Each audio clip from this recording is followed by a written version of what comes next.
বিতাড়িত শয়তান মরদুদের ওয়াসওয়াসা থেকে ফানা চাই। বিসমিল্লাহির রহমানির রহিম। শুরু করছি মহান প্রভু আল্লাহ তাআলার নামে। সূরাতুল জিলজাল। বিসমিল্লাহির রহমানির রহিম। ইযা সুলসিলাতিল আরদু সিলসালাহা। When the earth is shaken with its earthquake, যখন পৃথিবী তার কম্পনে প্রকম্পিত হবে। وأخرجت الأرض أثقالها, and the earth discharges its burdens, যখন সে তার বোঝা বের করে দেবে। وقال الإنسان ما لها, and man says what is wrong with it, এবং মানুষ বলবে এর কি হলো। ইয়াউমাইযিন তুহাদ্দিসু আখবারাহা, the day it will report its news, সেদিন সে তার বৃত্তান্ত বর্ণনা করবে। বিআন্না রাব্বাকা আওহা Laha, because your Lord has commanded it, কারণ আপনার পালনকর্তা তাকে আদেশ করবেন। ইয়াউমাইযি ইয়াসদুরুন নাসু আশতাতাল লিয়ুরাউ আমালাহুম, the day the people will depart separated to be shown the result of their deeds, সেদিন মানুষ বিভিন্ন দলে প্রকাশ পাবে যাতে তাদেরকে তাদের কৃতকর্ম দেখানো হয়। فَمَن يَعْمَلْ مِثْقَالَ ذَرَّةٍ خَيْرًا يَرَهُ, so whoever does an atom's weight of good will see it, অতঃপর কেউ অনুপরিমাণ সৎকর্ম করলে তাও দেখতে পাবে। وَمَن يَعْمَلْ مِثْقَالَ ذَرَّةٍ شَرًّا يَرَهُ, and whoever does an atom's weight of evil will see it, এবং কেউ অনুপরিমাণ অসৎকর্ম করলেও তাও দেখতে পাবে। এই সূরার আয়াত সংখ্যা মোট ৮। সূরাতুল জিলজাল কিয়ামত সম্পর্কে এবং ভূমিকম্পের আলামত সম্পর্কে এই সূরাতে বিশদ ভাবে বর্ণনা করা হয়েছে। এর ব্যাখ্যা এবং এর শানুনুজুলের মাধ্যমে কিয়ামতের সূচনা হবে ইসরাফিল আলাইহিস সালাম প্রথম সিংহায় ফুঁক দেওয়ার মাধ্যমে, যার ফলস্বরূপ পৃথিবী তার ইতিহাসের সবচেয়ে ভয়াবহ কম্পন অনুভব করবে। কোরআনের পূর্ণাঙ্গ এই সূরার মধ্যে যেভাবে বর্ণনা করা হয়েছে, সূরার ব্যাখ্যার প্রতিটি আয়াতের ব্যাখ্যা অনেক বড় বড়, অনেক বিশদ। আমি সংক্ষেপে বর্ণনা করার চেষ্টা করব। ইযা সুলসিলাতিল আরদু সিলসালাহা, পৃথিবীকে যখন তার প্রচন্ড কম্পনে কাঁপিয়ে দেওয়া হবে। এই কম্পন এতটাই প্রবল হবে যে সমস্ত বস্তু চূর্ণ বিচূর্ণ হয়ে যাবে। সূরা আল হাজ্জের ভয়াবহতা বর্ণিত হয়েছে। নিশ্চয়ই কিয়ামতের প্রকম্পন এক ভয়ঙ্কর ব্যাপার। এই জালালাহ সমগ্র বিশ্ব ব্রহ্মাণ্ডের জন্য ধ্বংসের বার্তা বয়ে আনবে। পৃথিবীর বোঝা উদ্গীরণ করবে। وأخرجت الأرض أثقالها, চূড়ান্ত কম্পনের পরে পৃথিবী তার অভ্যন্তরীণ যাবতীয় বোঝা বা আজকাল বাহিরে বের করে দেবে। وأخرجت الأرض أثقالها, আর জমিন তার ভার বের করে দেবে। আজকাল শব্দটি গভীর রূপক অর্থ বহন করে। তাফসীর অনুযায়ী এই বোঝার মধ্যে তিনটি প্রধান বিষয় অন্তর্ভুক্ত।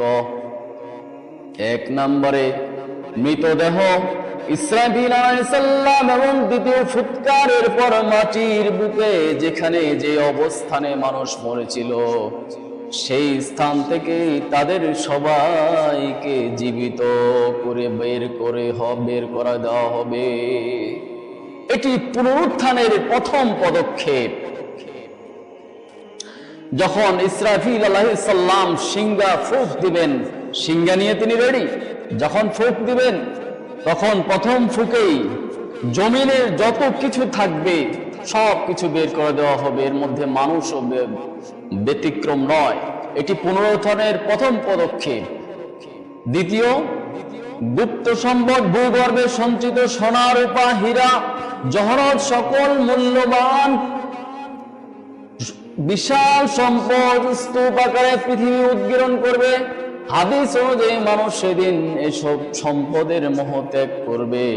আমলনামার রেকর্ড ও সাক্ষ্য, এই পৃথিবীর বুকে মানুষ যে ভালো মন্দ কাজ করছে তার সমস্ত রেকর্ড ও সাক্ষ্য এই বোঝার অন্তর্ভুক্ত। আজকাল শব্দের এই দ্বৈততা, শারীরিক বোঝা মৃতদেহ সম্পদ এবং রূপক বোঝা কর্মের রেকর্ড দেখায় যে মহাপয়ের প্রকৃতির কেবল শারীরিক ধ্বংস নয়, বরং এটি নৈতিক জবাবদিহিতার প্রক্রিয়ার সূচনা। পৃথিবীতে মানুষের দ্বারা সঞ্চিত সকল বস্তুগুলো জ্ঞান তাত্ত্বিক বোঝা সেদিন বহির্গত হবে, যা চূড়ান্ত বিচারের দিকে নিয়ে যাবে। পৃথিবী যখন সাক্ষ্যদাতা, ইয়াউমাইযিন তুহাদ্দিসু আখবারাহা, যখন এই ভয়াবহ ঘটনা ঘটবে মানুষ চরম ভীত সন্ত্রস্ত হয়ে বলবে, এর কি হলো? ইয়াউমাইযিন তুহাদ্দিসু আখবারাহা, যখন এই ভয়াবহ ঘটনা ঘটবে মানুষ চরম ভীত সন্ত্রস্ত হয়ে বলবে, এর কি হলো? বিশেষত আখিরাত অস্বীকারী মানুষ এই অপ্রত্যাশিত ঘটনা দেখে অবাক ও পেরেশান হবে। এর জবাবে পৃথিবী নিজেই তার বৃত্তান্ত বর্ণনা করবে। ইয়াউমাইযিন তুহাদ্দিসু আখবারাহা, সেদিন জমিন তার বৃত্তান্ত বর্ণনা করবে। এই আয়াতের ব্যাখ্যায় হযরত আবু হুরায়রা রাদিয়াল্লাহু তাআলা আনহু কর্তৃক হাদিসে বলা হয়েছে, রাসূলুল্লাহ সাল্লাল্লাহু আলাইহি ওয়াসাল্লাম এই আয়াত পাঠ করে সাহাবীগণকে জিজ্ঞাসা করলেন, তোমরা জানো পৃথিবীর বৃত্তান্ত কি? তোমরা কি জানো পৃথিবীর বৃত্তান্ত কি? সাহাবীগণ জবাবে বলেন, আল্লাহ এবং তার রাসূলই ভালো জানেন। নবী করিম সাল্লাল্লাহু আলাইহি সাল্লাম বলেন, তার বৃত্তান্ত এই যে নর অথবা নারী এই মাটির উপরে যা কিছু করছে এই মাটি তার সাক্ষী দেবে আর বলবে, অমুক অমুক ব্যক্তি অমুক দিনে অমুক কর্ম করেছে। তিরমিজি শরীফের হাদিসটি বর্ণনায় এসেছে। এই ঘটনা আল্লাহ তাআলার সর্বব্যাপী জ্ঞান ও ন্যায় বিচারের পূর্ণতা প্রমাণ করে। পৃথিবী যা সাধারণত একটি মাধ্যম, সেদিন আল্লাহর নির্দেশে সক্রিয় বাকপটু সাক্ষী হয়ে উঠবে। এটি পাপী অসৎ কর্মশীলদের জন্য চরম হুঁশিয়ারি, কারণ তাদের পাপাচারের জন্য কোনো কাজই পৃথিবীর প্ল্যাটফর্মে লুকিয়ে থাকবে না। সবকিছু সাক্ষ্য হিসাবে বেরিয়ে পড়বে, সবকিছুর সাক্ষ্য দিতে থাকবে। সবকিছু, জমিন, আকাশ, বাতাস, জড় পদার্থ সকল কিছুই সাক্ষী দিতে থাকবে। এবং আল্লাহর ন্যায় বিচার প্রতিষ্ঠায় কেবল মানুষের নয় বরং জড় বস্তুর সাক্ষ্য ব্যবহার করবেন। প্রতিবল প্রদর্শন ও একাকিত্ব চূড়ান্তভাবে পুনরুত্থিত মানুষ বিচারালয়ের দিকে যাত্রা করবে। কোরআনের এই আয়াতগুলোতে এই প্রচন্ড রকমের কিয়ামতের বিভীষিকা সম্পর্কে এবং ভূমিকম্প হলে কি হতে পারে বড় ধরনের, আসলে ছোট ছোট এই ভূমিকম্পগুলাই কিয়ামতের আলামত, এটাই কিয়ামতের পূর্ব লক্ষণ। ইয়াউমাইযিন ইয়াসদুরুন নাসু আশতাতাল লিয়ুরাউ আমালাহুম। এরশাদ হচ্ছে সেদিন লোকেরা ভিন্ন ভিন্ন অবস্থায় ফিরে আসবে যাতে তাদের কৃতকর্ম তাদেরকে দেখানো যায়। আশতাতান, আশতাতান শব্দের মাধ্যমে বোঝানো হয়েছে যে সেদিন মানুষ দল গোষ্ঠী পরিবার বা সম্প্রদায়ের বন্ধন মুক্ত হয়ে একাকী আল্লাহর সামনে হাজির হবে। কোরআন মাজিদের অন্যান্য স্থানে এই একাকিত্বের বিষয়টি বলা হয়েছে, একাকী আমার কাছে আসবে। সূরা মারিয়ামের ৮০ নম্বর আয়াতে বলা হয়েছে, অর্থাৎ পার্থিব জীবনের সকল বন্ধন ছিন্ন হয়ে যাবে এবং জবাবদিহিতা হবে সম্পূর্ণ ব্যক্তিগত।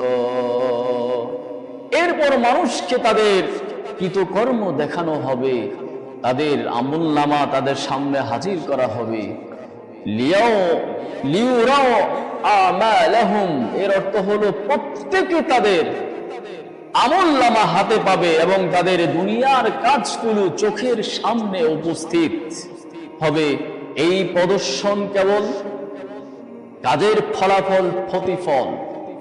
দুনিয়াতে যে ভালো কাজ করেছে তাও দেখতে পাবে বিন্দুমাত্র, কেউ যদি বিন্দুমাত্র খারাপ কাজ করে তাও দেখতে পাবে, বরং তাদের কাজের রেকর্ড সরাসরি দেখানো হবে। আজকের দিনে আমাদের ক্যামেরা ভিডিও কত কিছু আমরা দেখি, কত কিছু আবিষ্কার হয়েছে, সকল কিছুর মেধা কে দিয়েছে আল্লাহ। আল্লাহ গোপন ক্যামেরা এমন অনেক কিছু আমাদের মধ্যে আমাদের ফেরেশতাদের মাধ্যমে ফিট করে রেখেছে, আমরা কখন কি করি না করি সব কিছু রেকর্ড হচ্ছে।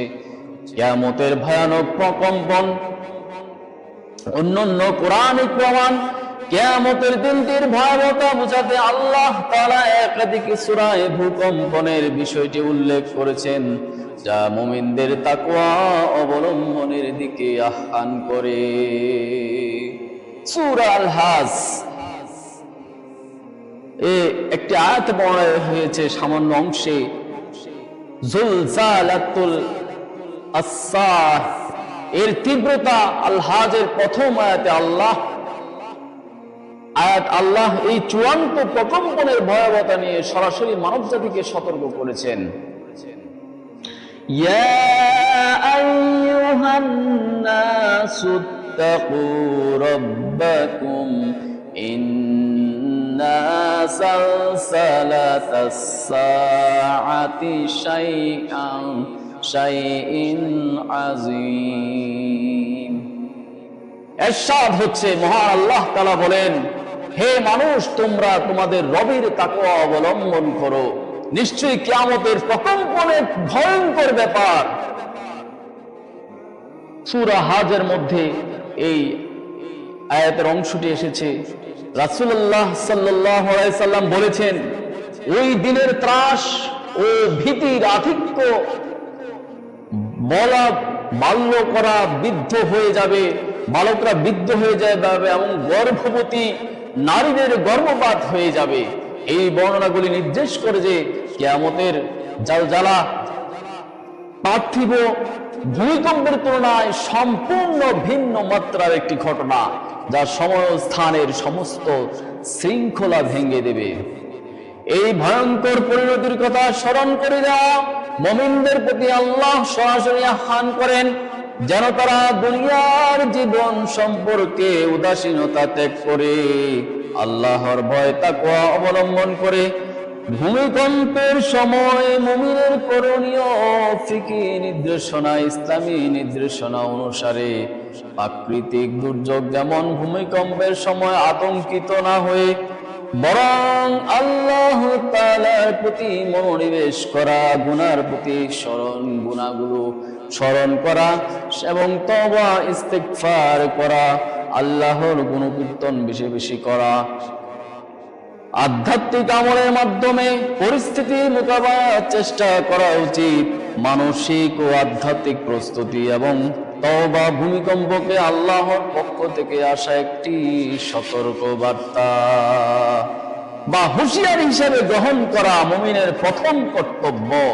যেহেতু দুর্যোগ মানুষের গুনাহের ফলস্বরূপ, আমাদের পাপের কামাই, আমাদের হাতের কামাই, আমাদের কর্মের কামাই, সুতরাং তাই অবিলম্বে আন্তরিক বা খালেস তওবা করা আবশ্যক। তওবার মাধ্যমে পাপ থেকে ফিরে আসা হলো দুর্যোগকালীন সময় আল্লাহর কাছে ক্ষমা ও নিরাপত্তা চাওয়া প্রধান উপায়।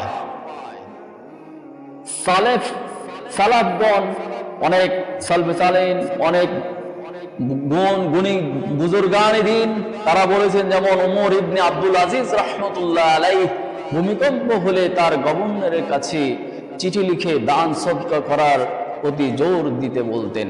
এর উদ্দেশ্য হলো গুনাহ মাফ এবং আল্লাহর দয়া আকর্ষণ করা।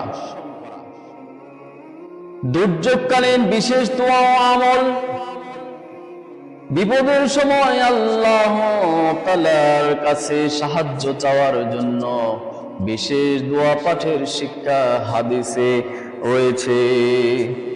নবী ইউনূস আলাইহিস সালামের বিপদে পড়ে যে দোয়া বারবার পড়েছিলেন তা দোয়া হলো দোয়া ইউনূস নামে পরিচিত।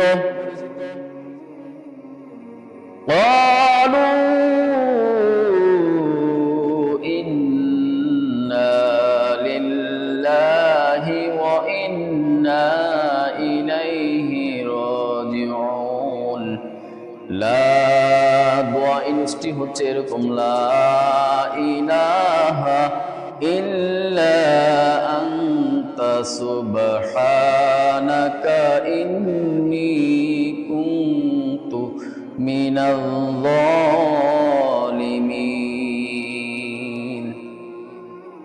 ইরশাদ হচ্ছে, তুমি ছাড়া কোনো মাবুদ নেই, তুমি পবিত্র সুমহান, আমি নিশ্চয়ই জালিমদের দলভুক্ত। মহানবী সাল্লাল্লাহু আলাইহি সাল্লাম বলেছেন, মাছের পেটে ইউনূস আলাইহিস সালাম এই দোয়া পড়ে আল্লাহকে ডেকেছিলেন এবং মুক্তি পেয়েছিলেন। যদি কোনো মুসলমান বিপদে পড়ে এই দোয়া পাঠ করে আল্লাহ তা কবুল করবেন। আহমদ, তিরমিজি, মিশকাত শরীফের হাদিস নাম্বার 2292। সূরা আম্বিয়া, আল্লাহ নিশ্চিত করেছেন তখন আমি তার অর্থাৎ ইউনূসের ডাকে সাড়া দিয়েছিলাম এবং তাকে দুশ্চিন্তা থেকে উদ্ধার করেছিলাম। লা ইলাহা ইল্লা আনতা সুবহানাকা ইন্নী কুনতু মিনাল যালিমিন। আর এইভাবে আমি মুমিনদের নাজাত দিয়ে থাকি। এছাড়াও দরিদ্র ও মিসকিনদের প্রতি দয়া প্রদর্শন করা এবং দান সদ্কা করা প্রাকৃতিক দুর্যোগের কবল থেকে মুক্তি পাওয়ার জন্য উৎসাহিত করা হয়। আল্লাহ রাসূল পাক সাল্লাল্লাহু আলাইহি সাল্লাম বলেছেন, নিশ্চয়ই আল্লাহ তার প্রতি দয়া করেন যে তার বান্দাদের প্রতি দয়া করে। বুখারী শরীফের 1732 নম্বর হাদিস। অর্থাৎ আল্লাহ ওই মানুষদের উপর রহম করেন যে অন্য মানুষের প্রতি রহম করেন। আমরা এই কিয়ামতের বিভীষিকাময় অবস্থা এবং আমাদের বাংলাদেশে বারবার ভূমিকম্পের একটা কিয়ামতের রেফারেন্স বা কিয়ামতের উদাহরণ হিসেবে এই ভূমিকম্পগুলা পৃথিবীর বিভিন্ন প্রান্তে বাংলাদেশ সহ অনেক জায়গায় হচ্ছে। বাংলাদেশের স্মরণকালের ভূমিকম্প হয়ে গেল কিছুদিন আগে, 2 থেকে 3 বার হয়েছে, সম্ভবত 4 বার কি 3 বার। তো এই যে ভূমিকম্প হলো, এই ভূমিকম্প কিসের আলামত? এই ভূমিকম্প হলো আমাদের পাপের আলামত। এই ভূমিকম্প দিয়ে আমাদেরকে আল্লাহ তাআলা সতর্কবাণী পাঠান এবং এই ভূমিকম্পের ক্ষয়ক্ষতির মাধ্যমে আল্লাহ তাআলা হয়তো আমাদের গুনাহ খাতা মাফ করবেন। কিন্তু আমরা যদি আগে থেকেই গুনাহ ছেড়ে দেই, তওবা করি, তাহলে আমরা এই শাস্তি পাবো না। ইতিপূর্বে অনেক জাতিকে আল্লাহ তাআলা শাস্তি দিয়েছেন। সামুদ জাতির শাস্তি রজাফা সূরা আল আরাফে 78 নম্বর আয়াতে এসেছে,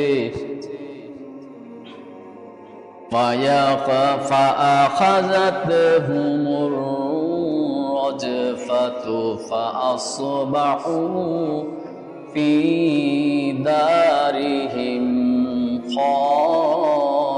خَاصِمِينَ। স্থানীয় শাস্তিমূলক কম্পন যা তাৎক্ষণিক ধ্বংস ডেকে আনে, কিয়ামতের মহাপ্রলয় সালজালা। ইয়া আইয়ুহান নাসু তাকু রাব্বাকুম ইন্না সালসালাতাস সাআতি শাইউন আযীম। বিশ্বজনীন ভয়ঙ্কর প্রকম্পন পুনরুত্থানের সূচনা। পৃথিবীর সাক্ষ্য প্রদান জিলজাল সূরায় পৃথিবীর এই সাক্ষ্য দিয়েছে, ইয়াউমা ইযিন তুহাদ্দিসু আখবারাহা। পৃথিবী মানুষের কৃতকর্মের বিষয়ে আল্লাহর কাছে সাক্ষী দেবে, আমলের প্রতিফল প্রদর্শন।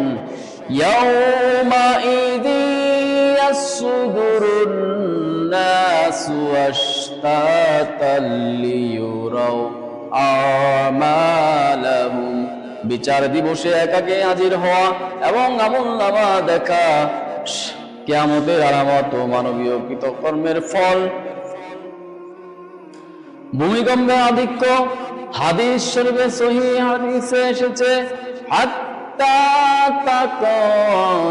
তাকসুরাস সালাসিলু, হাত্তা তাকসুরাস সালাসিলু। কিয়ামতের ছোট আলামত হিসাবে ভূমিকম্পের ফ্রিকোয়েন্সি বাড়ে। গুনাহের কারণে বিপদ। ওমা আসাবাকুম মিন মুসিবাতিন ফাবিমা কাসাবাত আইদিকুম। মানব জাতির নিজেদের হাতের কামাই ফলস্বরূপ দুর্যোগ আসে। ভূমিকম্পের সময় আমরা দোয়া ইউনুস পড়তে পারি, আরো অনেক দোয়া আছে। দোয়া ইস্তেগফার আমরা ইস্তেগফার করতে পারি।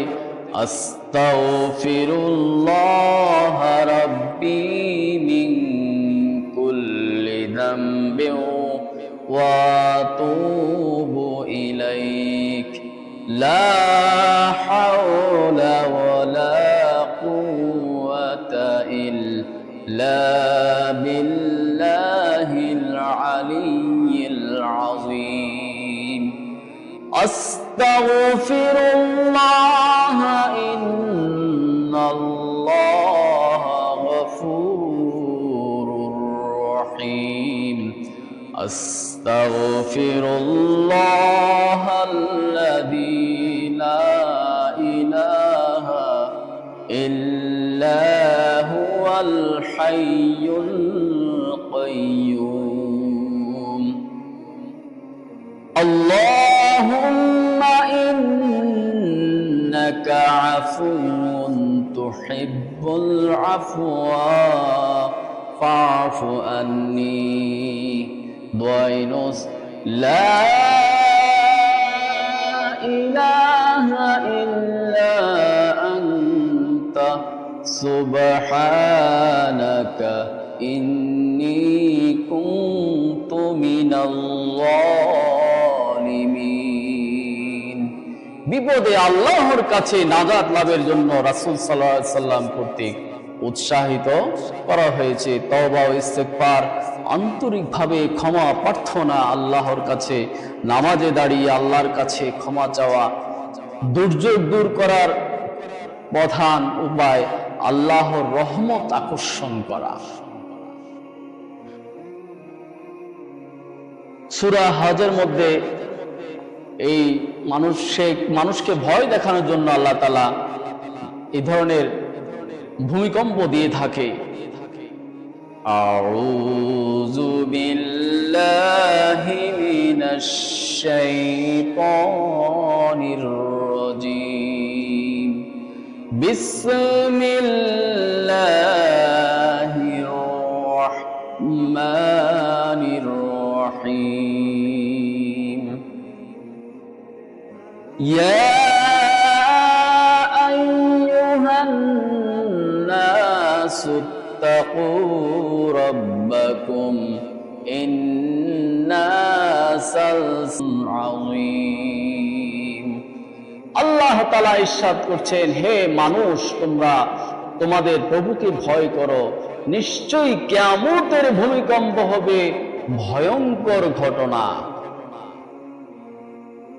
আল্লাহ তাআলা এখানে সতর্ক করে দিয়েছেন যে এই ভূমিকম্প যখন হয়, এটা এখানে বোঝাচ্ছে যে কিয়ামতের যে ভয়ঙ্কর ঘটনা এই ভূমিকম্পের মাধ্যমেই ঘটবে।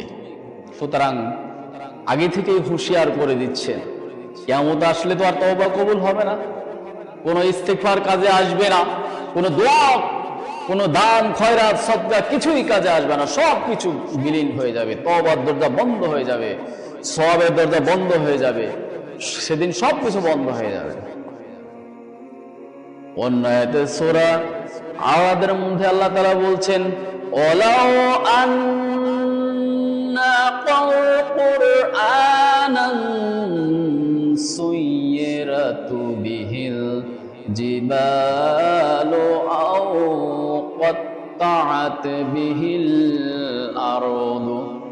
কুরআন এমন গ্রন্থ যার দ্বারা পাহাড় চলতে পারে অথবা পৃথিবী ছিন্ন ভিন্ন হতে পারে। কুরআন এমন গ্রন্থ, কুরআনের এত বেশি শক্তি, এত বেশি মুজিজা আল্লাহ তাআলা দিয়েছেন। আল্লাহ চাইলে কুরআনের শব্দেই পৃথিবী কেঁপে উঠতে পারত, কিন্তু আল্লাহ আমাদেরকে সেদিক থেকে ক্ষমা করেছেন। অন্য আরেকটি আয়াতে এসেছে সূরা আন-নাহলের, ফাআতাল্লাহু বুনিয়ানাহুম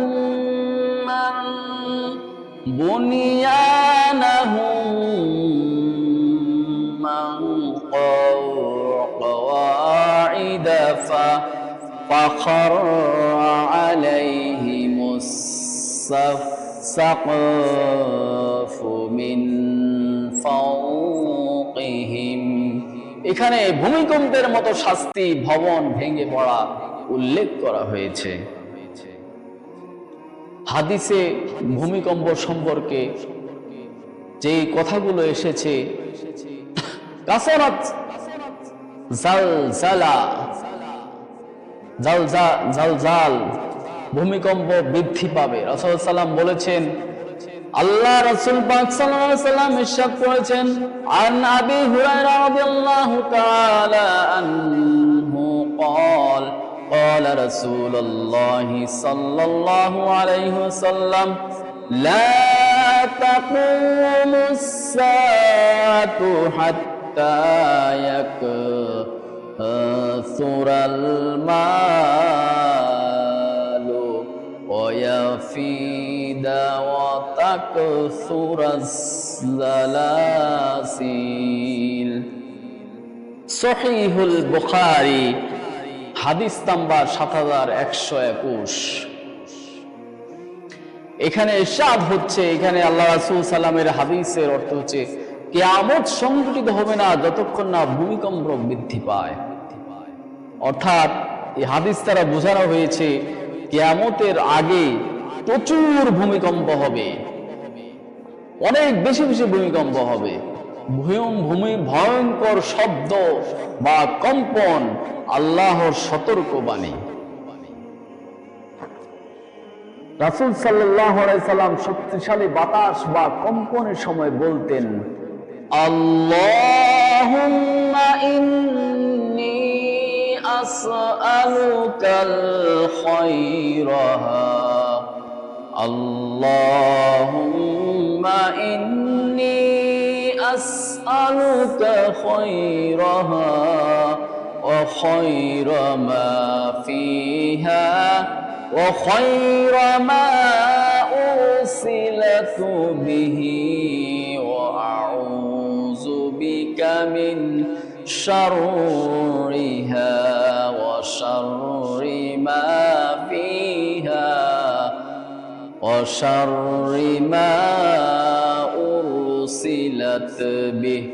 সহিহ মুসলিম 899 নম্বর হাদিস। বাতাস, ঘূর্ণিঝড়ের গোয়া, কম্পন বা শাস্তির ভয় থেকে পানাহ চাওয়ার দোয়া বুঝায়।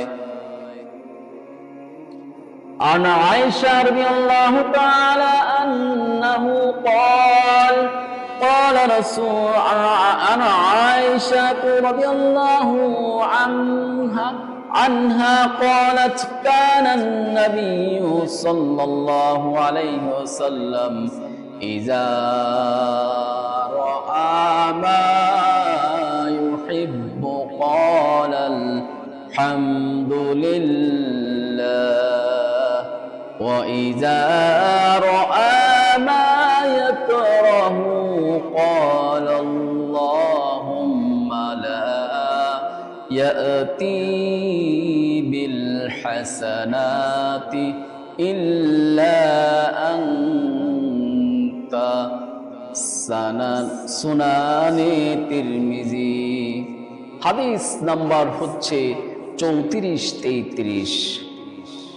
বিপর্যয়ের সময় নবী করিম সাল্লাল্লাহু আলাইহি সাল্লাম আল্লাহর দিকে ফিরে যেতেন। ইশারা, ভূমিকম্প সহ যে কোনো বিপর্যয় আল্লাহর পক্ষ থেকে সতর্ক বাণী।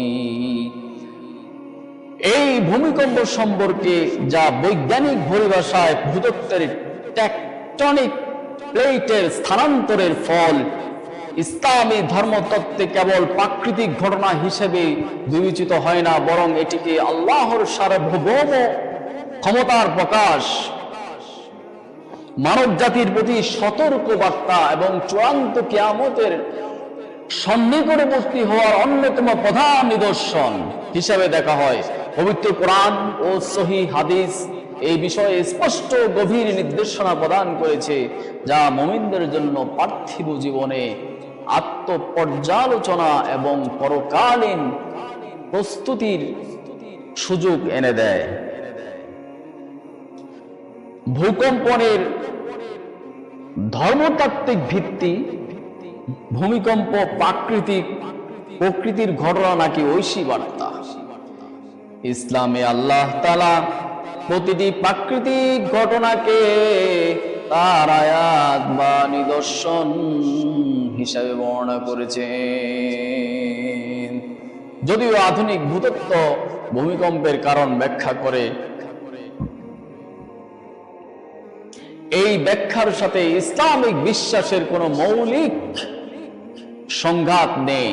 বৈজ্ঞানিক ব্যাখ্যা প্রক্রিয়াটি কিভাবে ঘটে তুলে ধরে, আর ইসলামিক ধর্মতত্ত্ব এই ঘটনার উদ্দেশ্যটি কেন আল্লাহ ঘটার অনুমতি দেন ব্যাখ্যা করে। একজন মুমিনের বিশ্বাস হলো সৃষ্টিকুলে যা কিছু ঘটে তার চূড়ান্ত নিয়ন্ত্রণ কেবল আল্লাহ তাআলার হাতে। এটাই একজন মুমিন মুসলমান বিশ্বাস করে। এই সার্বভৌম ক্ষমতার মালিক হচ্ছে আল্লাহ। মহান আল্লাহ তাআলার ইশারায় সকল কিছু হচ্ছে। ঝড় হচ্ছে, বৃষ্টি হচ্ছে, ভূমিকম্প হচ্ছে, জলোচ্ছ্বাস হচ্ছে, জোয়ার হচ্ছে, ভাটা হচ্ছে, ফুল ফল প্রকৃতিতে আমরা যা কিছু দেখি সব কিছু হচ্ছে। কোরআন মাজিদে উল্লেখ করা হয়েছে যে আল্লাহ মানুষকে ভয় দেখানোর জন্য এই নিদর্শন পাঠান। ওমা নুরসিলু বিল আয়াতি ইল্লা তাখওয়িফা। ওমা নুরসিলু বিল আয়াতি ইল্লা তাখওয়িফা।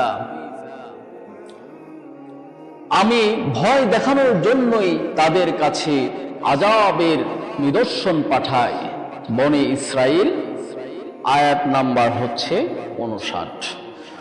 ভূমিকম্পকে তাই সতর্কতা, পরীক্ষা অথবা কখনো কখনো নির্দিষ্ট জাতির জন্য শাস্তি হিসাবে শ্রেণীবদ্ধ করা হয়।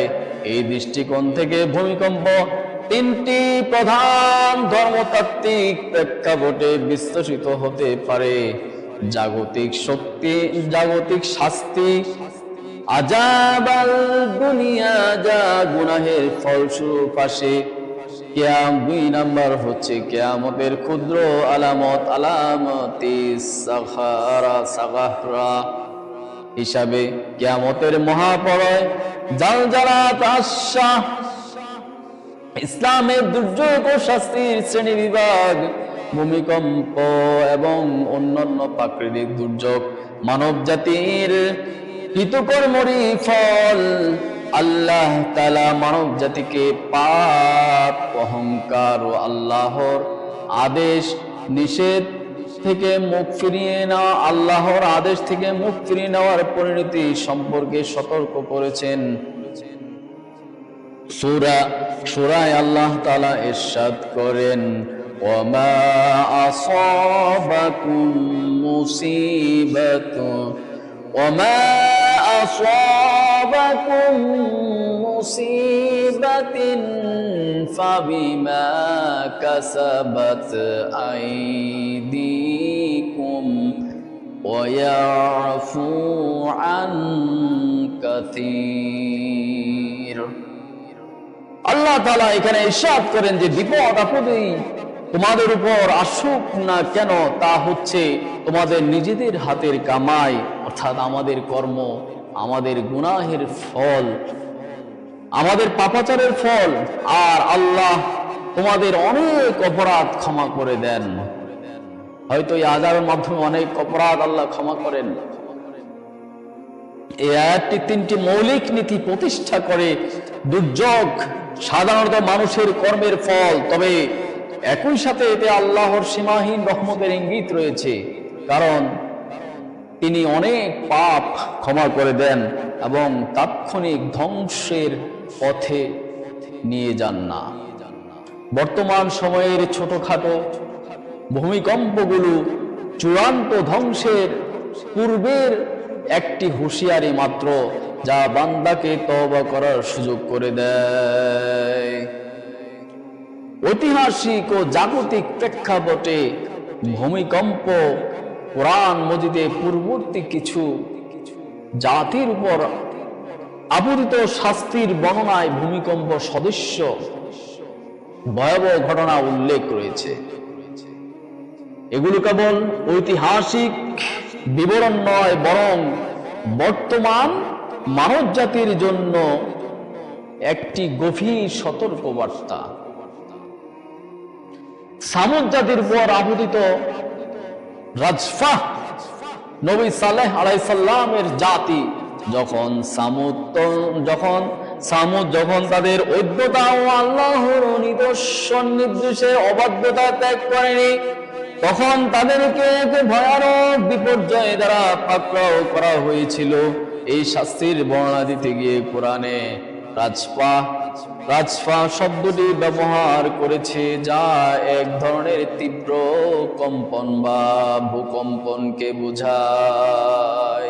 কোরআনের আরেকটি আয়াতে এসেছে, فأخذتهم الرجفة فأصبحوا في دارهم জাথিমিন।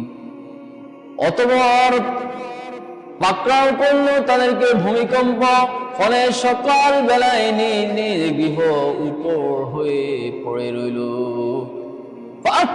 فأخذتهم الرجفة فأصبحوا في دارهم جاثمين। অতঃপর পাকড়াও করলো তাদেরকে ভূমিকম্প, ফলে সকাল বেলায় নিজ নিজ গৃহে উপর হয়ে পড়ে রইল। সূরা আল আরাফের 78 নম্বর আয়াতে এটি এসেছে।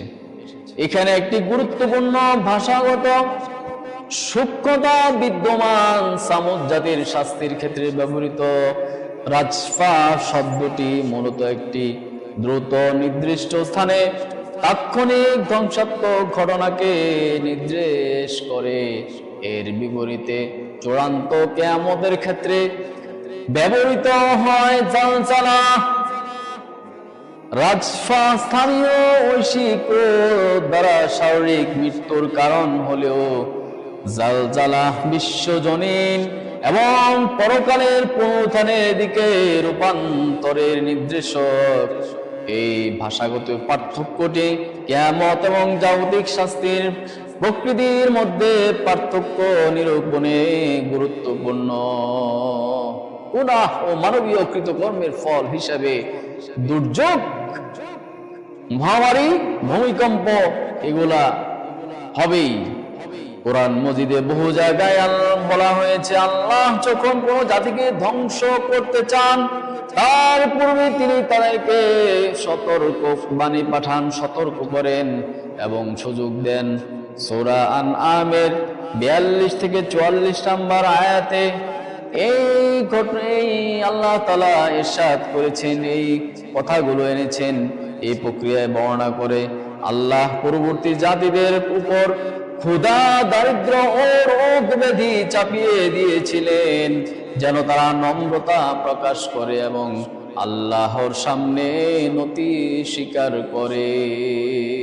কিন্তু যখন তারা উপদেশ ভুলে যায় এবং পার্থিব প্রাচুর্যের কারণে উৎফুল্ল হয়ে ওঠে, তখনই আল্লাহ হঠাৎ তাদেরকে পাকড়াও করেন।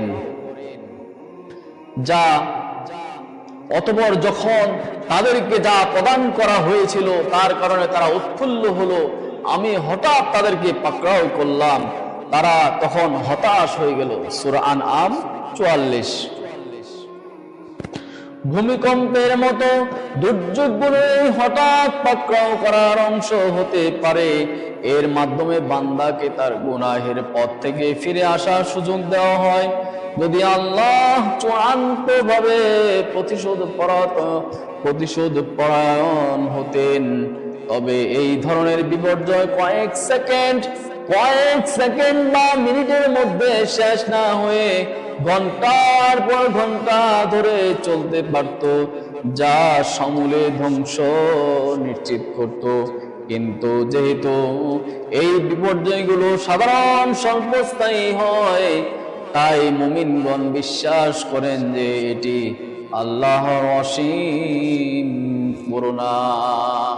আর রহমান এবং বান্দাকে তওবা করে আল্লাহর দিকে ফিরে আসার জন্য দেওয়া এক হুঁশিয়ারি। কিয়ামতের আলামত হিসেবে ভূমিকম্পনের বৃদ্ধি কিয়ামতের দিন ঘনিয়ে আসার অন্যতম সুস্পষ্ট আলামত হিসেবে হাদিস শরীফে ভূমিকম্পের সংখ্যা বৃদ্ধি পাওয়ার কথা বলা হয়েছে। ছোট ছোট আলামত হিসাবে ভূমিকম্পের আধিক্য কিয়ামতের আগে হবে। আল্লাহ রাসূল সাল্লাল্লাহু আলাইহি সাল্লাম স্পষ্ট করে ভবিষ্যৎবাণী করেছেন যে কিয়ামত কখন প্রতিষ্ঠিত হবে না। এখানে হাদিসে বলা হয়েছে, লা তাকুমুস সাআতু হাত্তা তুকবিদাল ইলমু ওয়া তাকসুরাজ জালাসিল। এর অনুবাদ হচ্ছে, বেশি বেশি ভূমিকম্প না হওয়া পর্যন্ত কিয়ামত প্রতিষ্ঠিত হবে না। এই হাদিসটি কিয়ামতের ছোট আলামত সময়ের মধ্যে হাদিসের ভাষ্য অনুযায়ী একক বিশাল আকারের ভূমিকম্পের চেয়েও গুরুত্বপূর্ণ হলো এর আধিক্য বা এর ফ্রিকোয়েন্সি বৃদ্ধি পাওয়া। তাকতুরাল জালাজিল। বর্তমানে পৃথিবী জুড়ে যেভাবে ভূমিকম্পের সংখ্যা ও তীব্রতা বৃদ্ধি পাচ্ছে, বিশেষ করে আধুনিক সংবাদ মাধ্যমে এর ব্যাপক প্রচার এই হাদিসের ভবিষ্যৎবাণীকে বাস্তবতা নিরিখে প্রতিষ্ঠিত করে বিখ্যাত মুহাদ্দিস ও ফকিহ ইবনে হাজার আসকালানী রাহমাতুল্লাহ আলাইহি শারাহ বা ব্যাখ্যামূলক মন্তব্যে উল্লেখ করেছেন যে উত্তর পূর্ব ও পশ্চিমাঞ্চলের অনেক দেশেই বহু ভূমিকম্পের আবির্ভাব ঘটেছে এবং সম্ভবত এগুলোই কিয়ামতের আলামত হিসাবে প্রকাশিত হচ্ছে। এই পর্যবেক্ষণ নিশ্চিত করে যে পৃথিবী এই ভূতাত্ত্বিক পরিবর্তনকে কেবল বৈজ্ঞানিক ঘটনা হিসাবে না দেখে বরং একটি আধ্যাত্মিক সময়সূচির অংশ হিসেবে দেখা প্রয়োজন। এই ক্রমবর্ধমান প্রবণতা চূড়ান্ত মহাপ্রলয়ের দিকে দ্রুত অগ্রসর হওয়ার ইঙ্গিত দেয়। কিয়ামতের মহাপ্রলয় সূরা জিলজালের বিস্তারিত বিশ্লেষণ পবিত্র কোরআন মধ্যে সূরা জিলজাল 99 নম্বর সূরা, এই সূরায় বিস্তারিত বর্ণনা করা হয়েছে চূড়ান্ত কিয়ামতের প্রারম্ভিক দৃশ্যপট এবং এর ভয়াবহ কম্পনের বিস্তারিত বর্ণনা দেয়। এই সূরাটি মূলত পুনরুত্থান এবং জবাবদিহিতার প্রক্রিয়াকে কেন্দ্র করে রচিত। সিলসালাহা চূড়ান্ত কম্পন এবং ফুৎকারের ভয়াবহতা। আধুনিক বিজ্ঞান ভূমিকম্প সেইসমোলজি নামে পরিচিত। ভূমিকম্পকে পৃথিবীর ভূতত্ত্ব, ক্রাস্ট এবং ভূভাগের আবরণ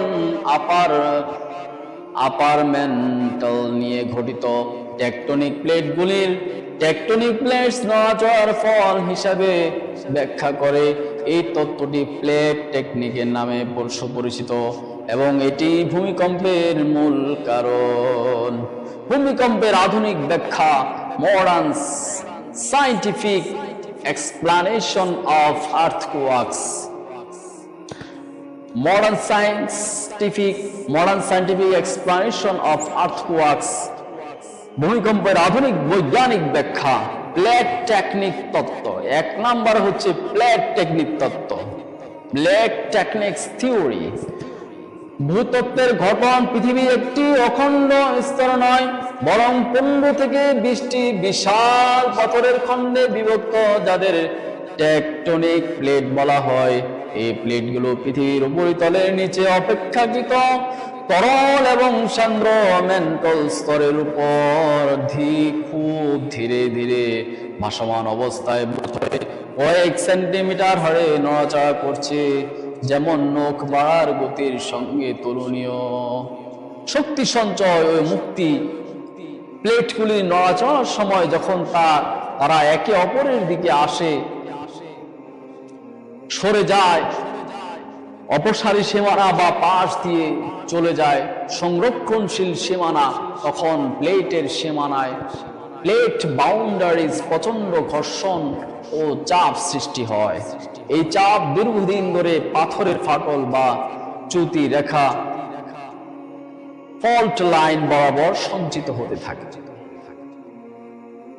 ভূমিকম্পের সৃষ্টি যখন সঞ্চিত চাপ পাথরের শক্তি সহ্য করার সীমা অতিক্রম করে, তখন হঠাৎ করে চ্যুতি রেখা বরাবর পাথর ভেঙে যাওয়া পিছলে যায়। এই আকস্মিক নড়াচড়ার ফলে বিপুল পরিমাণ শক্তি কম্পন তরঙ্গ সেইসমিক ওয়েভস আকারে ভূ অভ্যন্তর থেকে চারিদিকে ছড়িয়ে পড়ে। এই কম্পনই ভূপৃষ্ঠে ভূকম্প হিসাবে অনুভূত হয়। দ্বিতীয় যেই তত্ত্বটি বলা হয়েছে ইলাস্টিক রিবাউন্ড তত্ত্ব, ইলাস্টিক রিবাউন্ড থিওরি। ভূমিকম্পের আধুনিক ভূকম্প বিজ্ঞানের একটি মূল ধারণা হলো এই ইলাস্টিক রিবাউন্ড তত্ত্ব। এটি ব্যাখ্যা করে যে প্লেটগুলির নড়াচড়ার কারণে যখন পাথরের উপর চাপ বা পীড়ন স্ট্রেইন সৃষ্টি হয়, তখন পাথর স্থিতিস্থাপক বস্তুর মতো বেঁকে যায়। চাপ যখন চরম সীমায় পৌঁছায়, তখন পাথর ভেঙে মূল অবস্থান থেকে হঠাৎ করে পিছলে গিয়ে নতুন স্থানে ফিরে আসে বা রিবাউন্ড করে। এই সাডেন স্লিপ এর ফলে সৃষ্ট তরঙ্গই ভূমিকম্প। ভূমিকম্প পরিমাপের জন্য, মেজারমেন্টের জন্য যেই একক বা যেই মেশিন বা যেই হিসেব করা হয় বৈজ্ঞানিকভাবে ভূমিকম্পের শক্তি পরিমাপ করা হয় সিসমোগ্রাফ যন্ত্রের সাহায্যে। ভূমিকম্পের তীব্রতা বা মাত্রা সাধারণ রিক্টার স্কেল বা বর্তমান বহুল ব্যবহৃত মোমেন্ট ম্যাগনিটিউড স্কেল দ্বারা মাপা হয়। দুটো জিনিস, রিক্টার স্কেল বা বর্তমানে বহুল ব্যবহৃত মোমেন্ট ম্যাগনিটিউড স্কেল দ্বারা মাপা হয়। এই স্কেলগুলোতে একক মাত্রা বৃদ্ধি পেলে ভূমিকম্পের শক্তি প্রায় 32 গুণ বেড়ে যায়। আল্লাহু আকবার। ভূমিকম্পের কেন্দ্র, ফোকাস এন্ড এপিসেন্টার। ভূমিকম্পের কেন্দ্র, ফোকাস এন্ড এপিসেন্টার, যে স্থান থেকে ভূমিকম্প তরঙ্গ উৎপন্ন হয়, অর্থাৎ চ্যুতির যে বিন্দুতে প্রথম ফাটল শুরু হয় তাকে কেন্দ্র বা ফোকাস বা হাইপোসেন্টার বলে। এই কেন্দ্রের ঠিক উলম্বভাবে ভূপৃষ্ঠের উপর যে স্থানটি থাকে তাকে উপকেন্দ্র এপিসেন্টার বলা হয়। উপকেন্দ্রই সাধারণত সবচেয়ে বেশি ক্ষয়ক্ষতি হয়। ভূমিকম্পের প্রকারভেদ, ক্লাসিফিকেশন। ভূমিকম্প সাধারণত 3টি প্রধান প্রকারের হয়ে থাকে। টেকটনিক ভূমিকম্প বা টেকটনিক আর্থকোয়াকস, এটি সবচেয়ে সাধারণ এবং প্লেট টেকটনিকের কারণে ঘটে। আগ্নেয়গিরিজনিত ভূমিকম্প, ভলকানিক আর্থকোয়াকস। আগ্নেয়জনিত ভূমিকম্প বা ভলকানিক আর্থকোয়াকস আগ্নেয়গিরি অগ্নুৎপাতের সময় ভূগর্ভে ম্যাগমা ও গ্যাসের নড়াচড়ার ফলে সৃষ্টি হয়। ধসজনিত ভূমিকম্প, কোলাপস আর্থকোয়াকস। ভূগর্ভস্থ গুহা বা খনির ছাদ ধসে যাওয়ার কারণে অপেক্ষাকৃত ছোট অঞ্চলে এটি ঘটে। আধুনিক বিজ্ঞান ভূমিকম্পের কারণ, প্রক্রিয়া এবং তরঙ্গগুলি P wave, S wave, surface wave সম্পর্কে বিশদ ব্যাখ্যা দিতে পারলেও ভূমিকম্প কখন, কোথায় এবং কত তীব্রতায় ঘটবে তা সঠিকভাবে ভবিষ্যৎবাণী করার কোনো নির্ভরযোগ্য কোনো উপায় এখনো আবিষ্কার করতে পারেনি। সিসমোলজির বর্তমান লক্ষ্য হলো দুর্যোগ প্রশমন এবং ক্ষয়ক্ষতি কমাতে পরবর্তী ভূমিকম্পের তথ্য বিশ্লেষণ করে ঝুঁকি চিহ্নিত করা। ভূমিকম্পের পূর্বাভাস নিয়ে আধুনিক বিজ্ঞান কি বলছে? আধুনিক বিজ্ঞান, যা ভূকম্প বিজ্ঞান, সিসমোলজি নামে পরিচিত, ভূমিকম্পকে পৃথিবীর ভূতত্ত্ব, ক্রাস্ট এবং উপরিভাগের আবরণ, আপার মেন্টাল নিয়ে গঠিত টেকটনিক প্লেটের নড়াচড়ার ফল হিসেবে ব্যাখ্যা করে। এই তত্ত্বটি প্লেট টেকটনিক্স নামে পরিচিত, প্লেট টেকটনিক্স নামে সুপরিচিত এবং এটি ভূমিকম্পের মূল কারণ। এই যাবৎকালে ভূমিকম্পে এই মহাবিশ্বে এখন পর্যন্ত যে রেকর্ডগুলো পাওয়া যায়, চিলি ভলভিয়া ভূমিকম্প 1960 সালে অবস্থান চিলি, এর মাত্রা ছিল রিক্টার স্কেলে 9.5। এখন পর্যন্ত পৃথিবীর সবচেয়ে বড়, মৃত্যু প্রায় 1000 থেকে 600, ক্ষয়ক্ষতি প্রায় 3 থেকে 6 বিলিয়ন ডলার। বিশেষ বৈশিষ্ট্য, পুরো প্রশান্ত মহাসাগর জুড়ে সুনামি ছড়িয়ে পড়ে হাওয়াই, জাপান, ফিলিপাইন পর্যন্ত ক্ষতি করে। এরপরে আলাস্কা 1964 সালে অবস্থান, আলাস্কা যুক্তরাষ্ট্র, মাত্রা 9.2, মৃত্যু 131, ক্ষয়ক্ষতি প্রায় 300 থেকে 400 মিলিয়ন ডলার। বিশেষ 25 মিটার পর্যন্ত ভূমি উঁচু নিচু হয়ে যায়, বিশাল সুনামি হয়েছিল। সুমাত্রা, ইন্দোনেশিয়ায় ভূমিকম্প, সুনামি 2004 সালে অবস্থান, ভারত মহাসাগর, সুমাত্রা উপকূল। এর রিক্টার স্কেলে মাত্রা ছিল 9.1, মৃত্যু হয়েছিল প্রায় 2,30,000, 14টি দেশ, ক্ষয়ক্ষতি 15 বিলিয়নের বেশি। বিশেষ ইতিহাসের সবচেয়ে ভয়াবহ সুনামি সৃষ্টি করে বাংলাদেশও সামান্য ঢেউ অনুভূত হয়েছিল। জাপান তোহোকু ভূমিকম্প সুনামি 2011 সালে অবস্থান সেন্ডাই জাপানে 9.0 মাত্রার রিক্টার স্কেলে এর রেঞ্জ ধরা হয়। মৃত্যু হয়েছিল 15,800 প্লাস, অর্থাৎ 15,800 অধিক মারা গিয়েছে। ক্ষয়ক্ষতি প্রায় $235 বিলিয়ন। ইতিহাসের সবচেয়ে ব্যয়বহুল দুর্যোগ। বিশেষ ফুকুশিমা পরমাণু বিদ্যুৎ কেন্দ্রে ভয়াবহ দুর্ঘটনা ঘটে। কামচাটকা রাশিয়া 1952 সালে এর রিক্টার স্কেলের মাত্রা ছিল 9.0, মৃত্যু কয়েক হাজার, ক্ষতি মধ্যম, তবে সুনামি হাওয়াই পর্যন্ত আঘাত করে। চিলিতে 2004 সালে ভূমিকম্প হয়, এর মাত্রা ছিল 4.4, মৃত্যু 525, ক্ষয়ক্ষতি প্রায় $30 বিলিয়ন। বিশেষ ব্যাপক সুনামি হয়। ইকুয়েডর কলম্বিয়া 1906 সালে এর মাত্রা ছিল 4.4, মৃত্যু প্রায় 1000-এরও বেশি হয়। ক্ষতি প্রশান্ত মহাসাগর জুড়ে সুনামি সৃষ্টি হয়। নেপাল 2015 সালে 7.8 মাত্রার ভূমিকম্প হয়, এতে প্রায় মৃত্যু হয় প্রায় 9000 লোকজন মারা যান, ক্ষয়ক্ষতি প্রায় $10 বিলিয়ন প্লাস। বিশেষ কাঠমান্ডু বহু ঐতিহাসিক স্থাপনা ধ্বংস হয়ে যায়।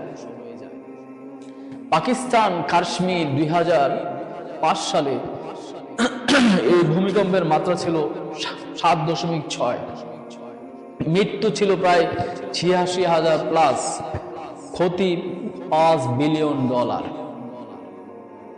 তুরস্ক সিরিয়া ভূমিকম্প 2023 সালে এর মাত্রা ছিল 7.8 রিক্টার স্কেলে, মৃত্যু প্রায় 50,000 প্লাস, ক্ষতির পরিমাণ $100 বিলিয়ন। ইতিহাস ও বহু উল্লেখযোগ্য ভূমিকম্প। 2রা এপ্রিল 1762 আরাকান আর্থকোয়াক সৃষ্টি হয়, সেখানে 8.5 থেকে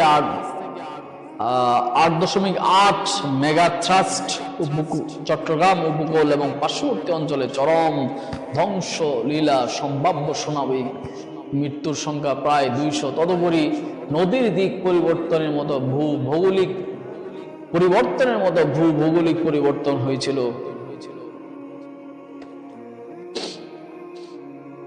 24 জুলাই 1885 সালে Bengal earthquake 7 point moment magnitude Dhaka সহ সমগ্র বাংলা ভাগ জুড়ে কম বেশি কাঁপুনি, বিশেষ করে গঙ্গা, ময়মনসিংহ, বগুড়া অঞ্চলে উল্লেখযোগ্য ক্ষতি। 12 জুন 1897 সালে গ্রেট ইন্ডিয়ান আর্থকোয়াক 7.8.7 উত্তর বাংলাদেশের বিশেষ করে সিলেট, ময়মনসিংহ, রংপুর ইত্যাদি ব্যাপক ধ্বংসযজ্ঞ। সিলেটে প্রায় 545 জনের মৃত্যু সংখ্যা রিপোর্ট করা হয়েছে। ঢাকায় ও পুরনো ইটের ভবন, বিভিন্ন সরকারি ভবন, ব্রিজ, রাস্তা, কর ক্ষতিগ্রস্ত হয়েছিল। 8 জুলাই 1918 সালে শ্রীমঙ্গল আর্থকোয়াক 7.6 শ্রীমঙ্গল মৌলভীবাজার পার্শ্ববর্তী চা বাগান বস্তি অঞ্চলে বড় ধ্বংস করে, তবে ঢাকায় মাত্র মৃদু প্রভাব পড়েছিল। 3রা জুলাই 1930 সালে ধুবুরি আর্থকোয়াক নামে পরিচিত 7.1 প্রধানত বাংলাদেশ ভারত সীমান্তবর্তী উত্তর পশ্চিম অঞ্চলে ক্ষতি করে, বিশেষ করে রংপুর বিভাগের পূর্ব অংশে প্রভাব পড়েছিল। এভাবে বিভিন্ন সময়ে সারা বিশ্বে বাংলাদেশ সহ বিভিন্ন জায়গায় ভূমিকম্প হয়। ভূমিকম্পের ক্ষয়ক্ষতির মারাত্মক। তো যাই হোক, আমরা ভূমিকম্প সম্পর্কে কোরআন থেকে কিছু জানলাম, হাদিস থেকে জানলাম। বৈজ্ঞানিক ব্যাখ্যা কি তাও জানার চেষ্টা করলাম। তবে যত কিছুই আমরা ব্যাখ্যা করি না কেন, যত কিছুই আমরা নাড়াচাড়া করি না কেন, মহান রব্বুল আলামিনের ইচ্ছায় ভূমিকম্প, জলোচ্ছ্বাস, প্রাকৃতিক দুর্যোগ, মহামারীগুলো আসে, এগুলা আমাদের হাতের কামাই। এজন্য আমাদেরকে গুনাহ থেকে বেশি বেশি ইস্তেগফার করতে হবে, গুনাহ থেকে দূরে থাকতে হবে, পাপাচার থেকে দূরে থাকতে হবে। ভূমিকম্প থেকে বাঁচার জন্য সাময়িকভাবে আমরা যা চিন্তা করি বা কিভাবে ভূমিকম্পর যে ক্ষয়ক্ষতি এই থেকে বাঁচা যায় বা ক্ষয়ক্ষতি কমানো যায়, এটা আসলে এটা অসম্ভব, অকল্পনীয়। তারপরও কিছুটা হয়তো বা সতর্কতা অবলম্বন করা যেতে পারে। যেমন ঝড় আসলে আমরা ছাতা ব্যবহার করি, যখন প্রচন্ড আকারে ঘূর্ণিঝড় হয় তখন কিন্তু ছাতাও কাজ হয় না। তো আল্লাহ তাআলার আযাব যখন নির্ধারিত হয়ে যায়, তখন সেই আযাব থেকে কারো রক্ষা পাওয়ার কোনো এখতিয়ার বা সেই শক্তি কারোই থাকবে না, সময়ই পাবে না। কম্পন শুরু হলে আতঙ্কিত না হয়ে তাৎক্ষণিক কিছু পদক্ষেপ নিতে হবে, যা জীবন বাঁচাতে সাহায্য করতে পারে। সবচেয়ে গুরুত্বপূর্ণ নীতিটি হলো ড্রপ কভার এবং হোল্ড অন। ড্রপ, সঙ্গে সঙ্গে মেঝেতে বসে পড়ুন বা হাঁটু গেড়ে বসুন। কভার, মাথা ও ঘাড়কে 2 হাত দিয়ে ঢেকে রাখুন এবং কোনো মজবুত টেবিল, ডেস্ক বা শক্ত আসবাবপত্রের নিচে আশ্রয় নিন। যদি এমন কিছু না থাকে তবে ঘরের ভেতরের দিকের একটি দেওয়ালের পাশে মাথা ঢেকে রাখুন। হোল্ড অন, আশ্রয় নেওয়া আসবাবপত্রটি নড়তে শুরু করলে শক্ত করে ধরে থাকুন, যাতে তা আপনার কাছ থেকে সরে না যায়। কম্পন বন্ধ না হওয়া পর্যন্ত সেখানেই থাকুন। ভেতরের দিকে থাকলে যা করবেন, শান্ত থাকুন এবং আতঙ্কিত হবেন না। দ্রুত সম্ভব বিদ্যুৎ এবং গ্যাসের মেইন সুইচ বন্ধ করে দিন।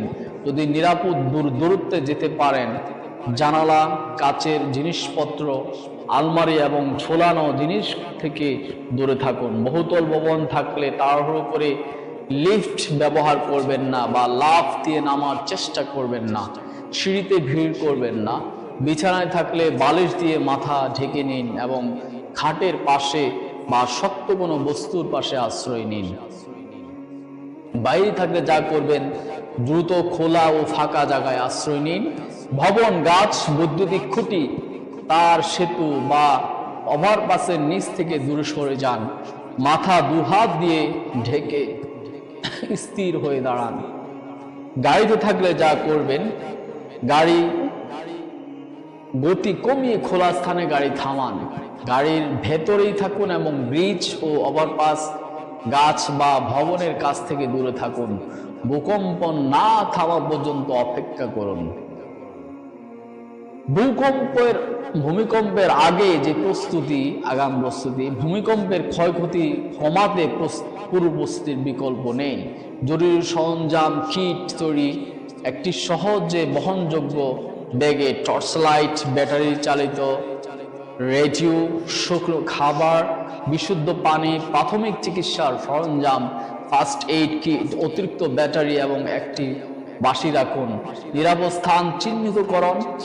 আপনার বাড়ি বা কর্মস্থলের ভেতরে এবং বাহিরে নিরাপদ স্থান, যেমনই মজবুত টেবিলের নিচে, ঘরের কোণ, খোলা মাঠ চিহ্নিত করে রাখুন।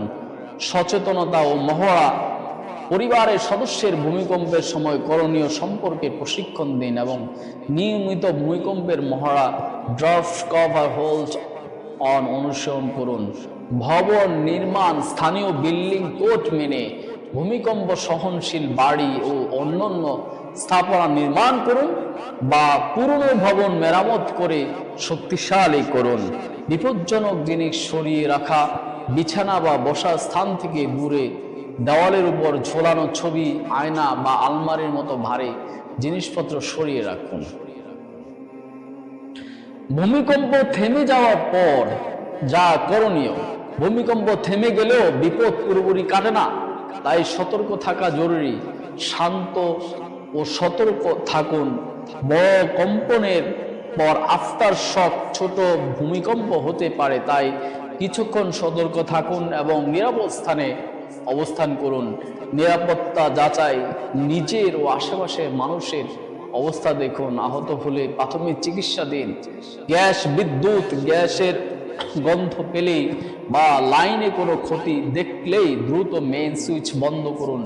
বিদ্যুৎ অফিসে ফোন করে নিশ্চিত না হয়ে বৈদ্যুতিক সুইচ অন করবেন না। মোমবাতি না জ্বালিয়ে টর্চ লাইট ব্যবহার করুন।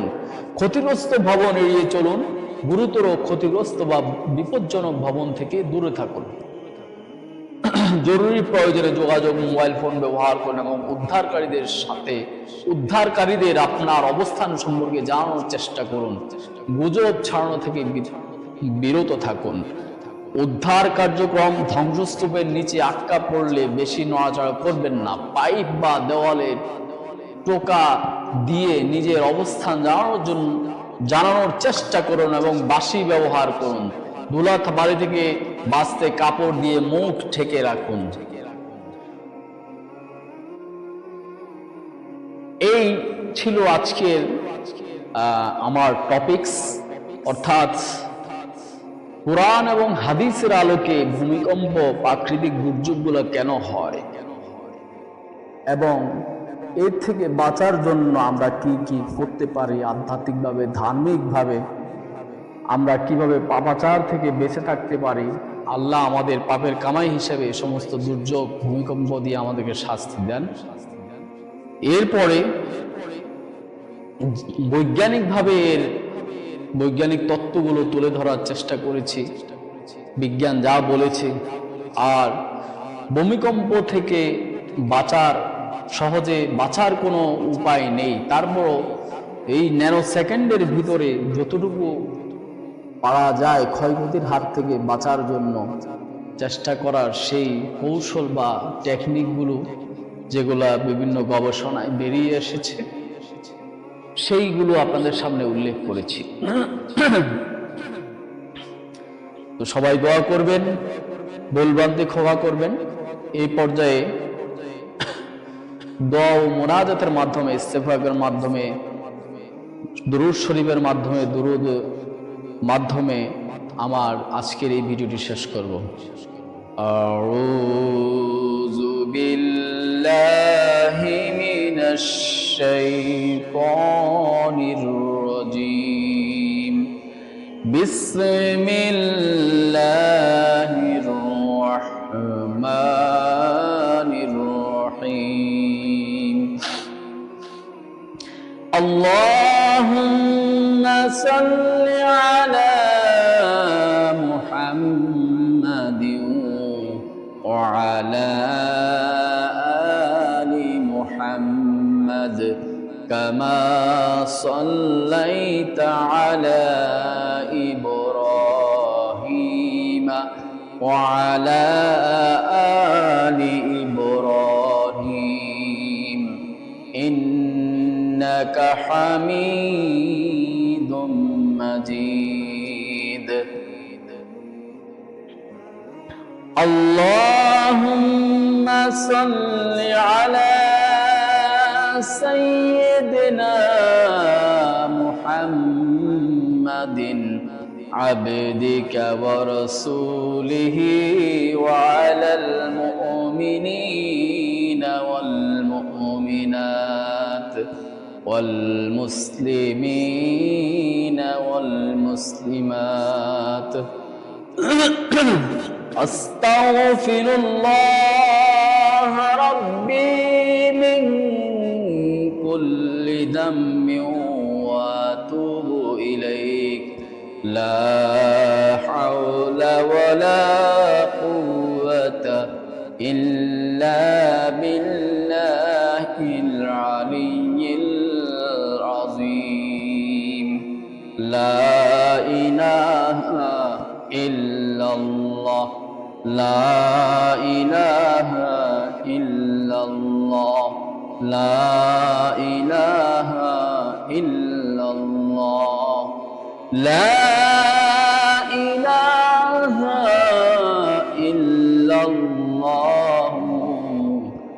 মুহাম্মাদুর রাসূলুল্লাহ সাল্লাল্লাহু আলাইহি ওয়াসাল্লাম সুবহানাল্লাহি ওয়া বিহামদিহি সুবহানাল্লাহিল আযীম সুবহানাল্লাহ আলহামদুলিল্লাহ